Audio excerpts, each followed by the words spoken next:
En lo que se refiere a aspectos negativos, yo creo que hay un hilo conductor de todo lo que ha sido la historia de estos primeros meses y ha sido la improvisación. O sea, los hechos han demostrado que nadie había preparado nada. Me atrevería incluso a decir que nadie estaba preparado para nada. Y no hablo de capacidad, digo que se hubiera preparado que hubiera algo mínimamente diseñado de lo que se pensaba hacer, ¿no? Por eso han sido meses de mucho marketing y de poca argamasa, que es lo mismo que decir que han sobrado fotos y retórica y ha faltado un poquito de alma para pensar en los demás, ¿no? Yo creo que han estado mucho más preocupados por lo accesorio que por lo esencial. Se tiene que notar que mandamos, parece que hubieran dicho, cambiando los escaños en el Parlamento, mucho más preocupados por eso que por los problemas de los ciudadanos, por el boato que otorga el poder, más que por aquellos que más lo necesitan. Se llegó al Gobierno diciendo que lo primero era el empleo y se han pasado 2 meses con actos de exaltación, contando coches, haciendo presentaciones de altos cargos al estilo de la pasarela Cibeles, mirando cada Consejo de Gobierno hacia atrás con ira, sin tomar medidas mientras las listas del paro iban creciendo y creciendo, sin hablar para nada de empleo hasta que llegó el Día de Extremadura, donde se hizo el primer discurso de todos los días de Extremadura, que se convirtió en un acto de partido más que en un acto institucional de todos y todas las extremeñas, ¿no? Ese día, el Día de Extremadura, dejó de ser el día de todos para convertirse solo el día en una parte de Extremadura y de los extremeños. Por tanto, improvisación. En segundo lugar, el diálogo político y social. El presidente no tuvo tiempo en sus primeras semanas ni para los agentes sociales ni para los grupos políticos. A los agentes sociales los recibió ya cuando estos lo exigieron. A los grupos políticos, pasados 2 meses, simplemente a desayunar. Por lo menos al grupo político que yo represento. Es decir, estamos ante un Gobierno en minoría que entiende que no es necesaria dar una imagen de fortaleza y estabilidad desde el primer momento, sino de mando. Y estamos ante un Gobierno que entendía que no era necesario dar una imagen de estabilidad y sí de hacer algunas canastas al baloncesto, ¿no? Ese día fue cuando llegué a la conclusión de que estábamos gobernados por una consultora de marketing. En tercer lugar, los compromisos. El PP llegó con 2 grandes compromisos al Gobierno. Uno, que en los primeros 100 días desarrollaría un plan de choque contra el desempleo juvenil y un plan de choque contra el desempleo femenino. Y 2, lo que ellos denominaban la regeneración política. Bueno, pues ya no hay plan de choque, porque eso lo hacía el PSOE y no valía para nada. Y 2, pues ya saben ustedes en qué ha consistido la regeneración política, y no voy a insistir demasiado en ello, ¿no? Plan de choque que hemos pedido para aquellas personas, fundamentalmente jóvenes y mujeres, y en aquellas familias donde todos los miembros están en el paro y han perdido las prestaciones sociales. Es decir, cuando el PP se ha negado a hacer un plan de choque, se está negando a preocuparse por aquellos que en estos momentos más lo necesitan. 4, la radio y televisión pública. El PP está gobernando sin tener mayoría absoluta como si la tuviera, o a lo mejor es que él cree que la tiene. Y donde mejor se ejemplifica esto es en la radio y televisión pública, donde Izquierda Unida le da los votos al PP para tener la dirección general y el PP le da los votos a Izquierda Unida para tener la presidencia. Y además lo hacen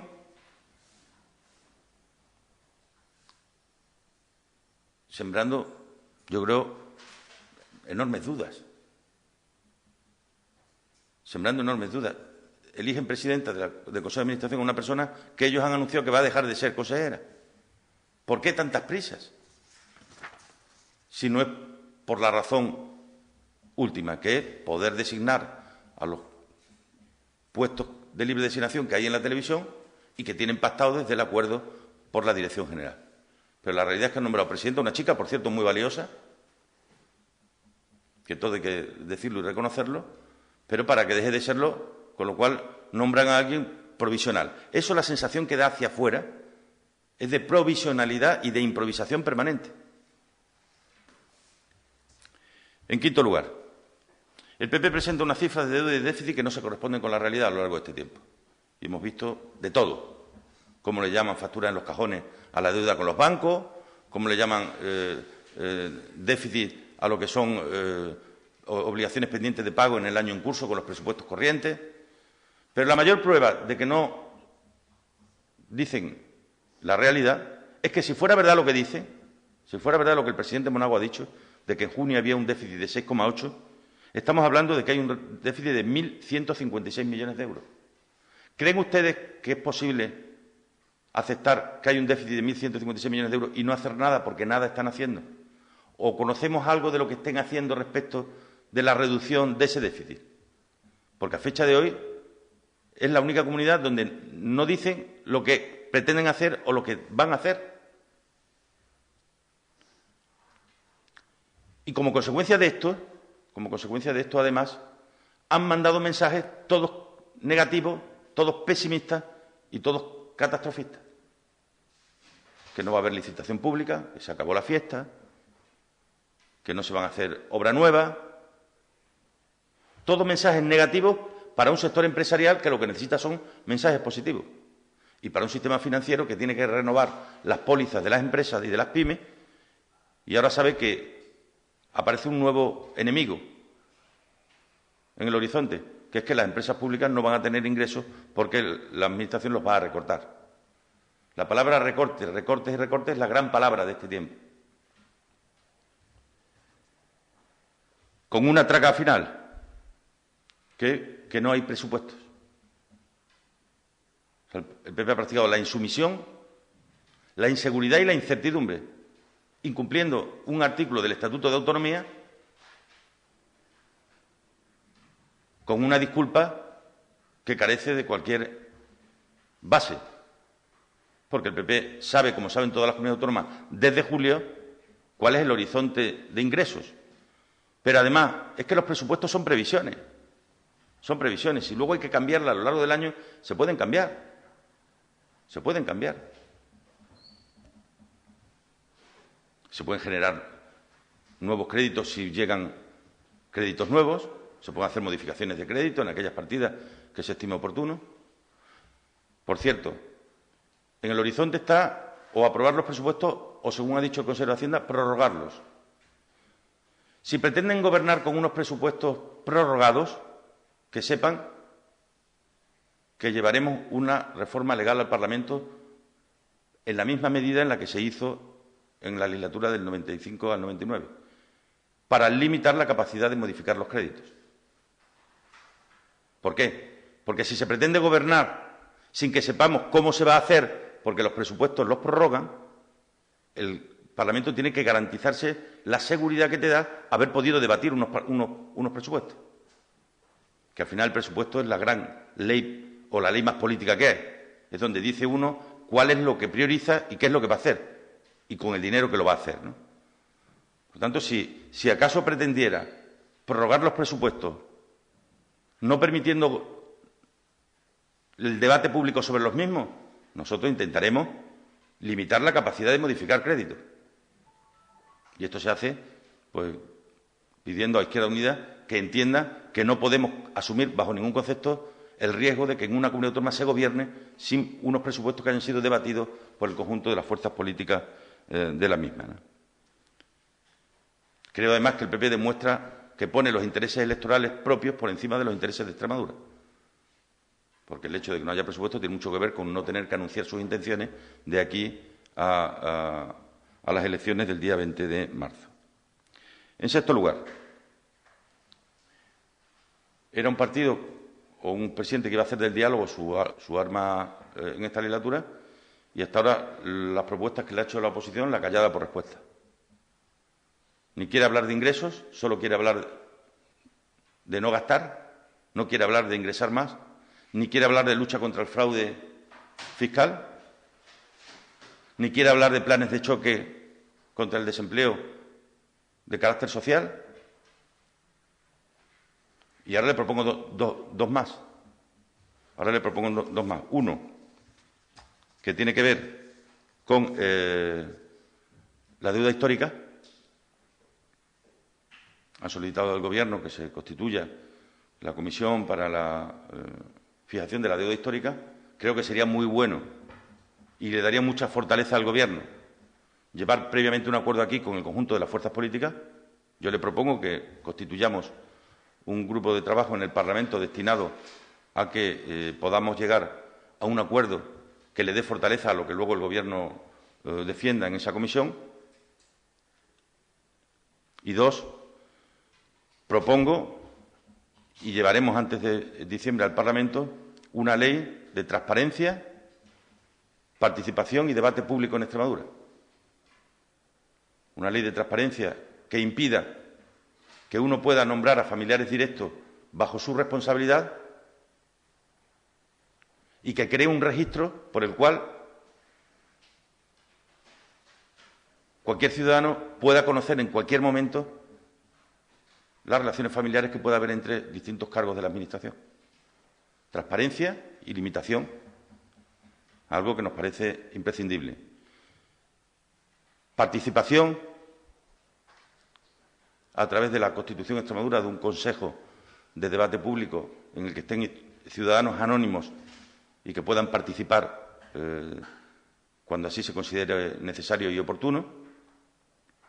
Transparencia para que sean públicas todas las comisiones de servicio que se otorguen en la Administración.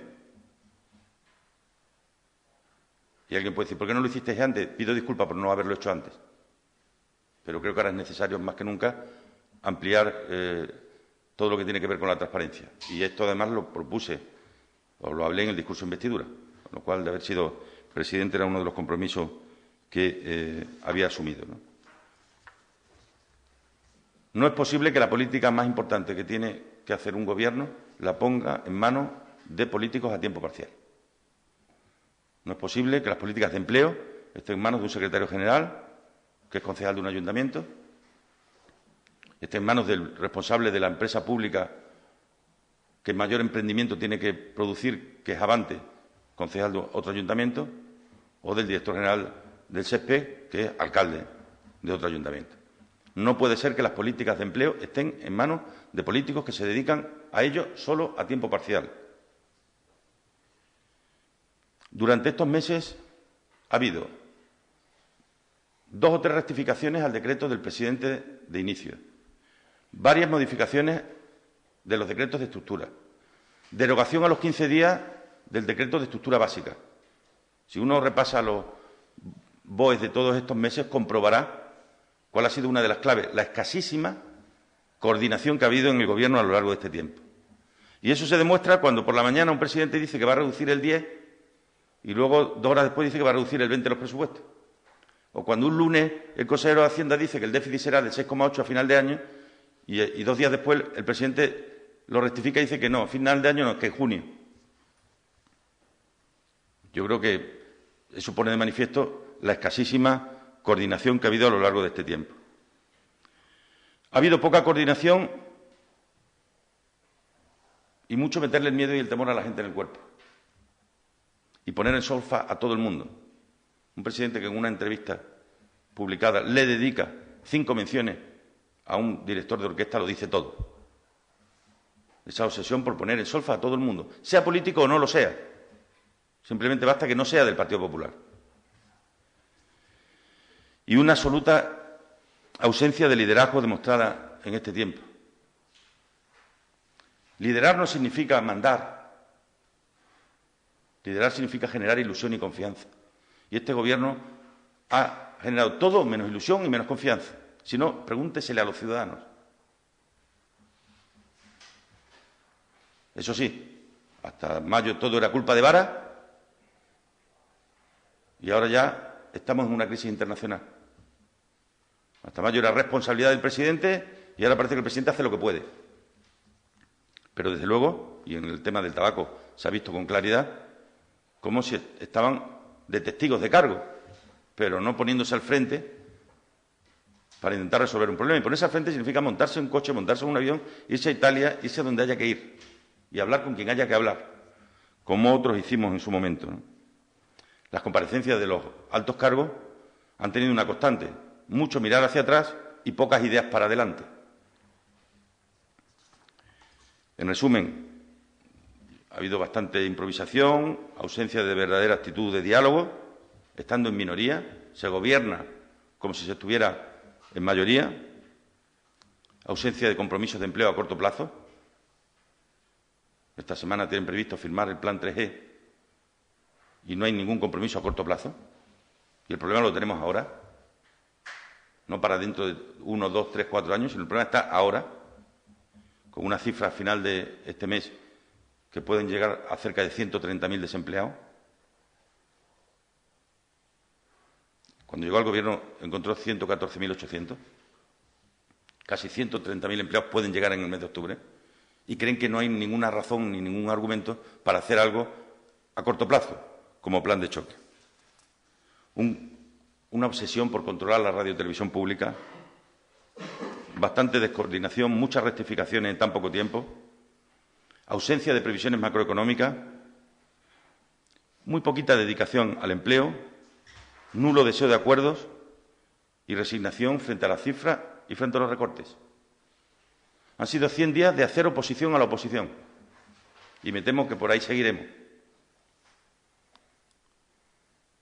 Parece como si quisieran llevarnos a alguna parte, aunque no se sabe muy bien dónde nos llevan.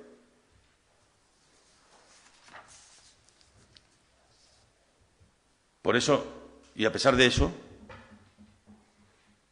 le vuelvo a decir, aquí estamos para cuando se nos quiera llamar, para echar una mano, para hacer propuestas, para controlar al Gobierno, que es mi obligación aunque les moleste. Yo tengo la obligación de controlar al Gobierno y de poner en evidencia aquellas cosas que entendemos que no se hacen bien, aunque moleste. Pero que aquí estamos, para ayudar y para hacer propuestas. En estos 100 días, con las 2 que he hecho hoy, ya van 5 propuestas de grandes acuerdos.